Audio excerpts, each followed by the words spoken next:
नमस्कार, मी सुवर्णा. आज एका छानशा व्हिडिओमध्ये तुमचे खूप खूप स्वागत. मला होम मिनिस्टर कार्यक्रमामध्ये पैठणी मिळालेली आहे आणि त्याची आज आपण ती पैठणी कशी आहे तीही पाहणार आहोत. मला जी पैठणी मिळालेली आहे ती पैठणी कशी आहे आणि त्याचे ब्लाऊज कसे वर्कचे ब्लाऊज आलेले आहे त्याची कशी शिलाई करायची. ही पैठणी आहे. मी स्क्रीनवर फोटो पण लावलेला आहे की ती पैठणी मिळालेल्याचा. बघा, पूर्ण पदर आहे. खूप सुंदर अशी पैठणी आहे आणि ब्लाऊज पण खूप सुंदर आलेले आहे. पैठणी आणि आपण हिचे ब्लाऊज पण खूप सुंदर असे आलेले आहे.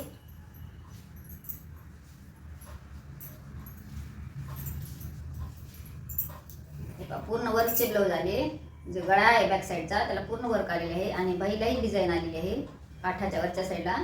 तर आपण ह्याची शिलाई कशी करायची. असा आता ही गळा जी रुंदी आहे ती खूप मोठी आहे आणि माझ्या मापाच्या ब्लाऊजला खूप मोठी होती. म्हणजे हा जर ह्याच पद्धतीने जर केला तर गळा असा फाकला जातो.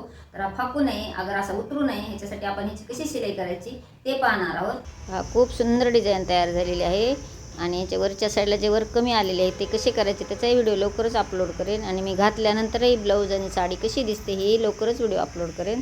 संपूर्ण व्हिडिओ पाहिल्याबद्दल धन्यवाद. भेटूया नेक्स्ट व्हिडिओमध्ये. Bye bye.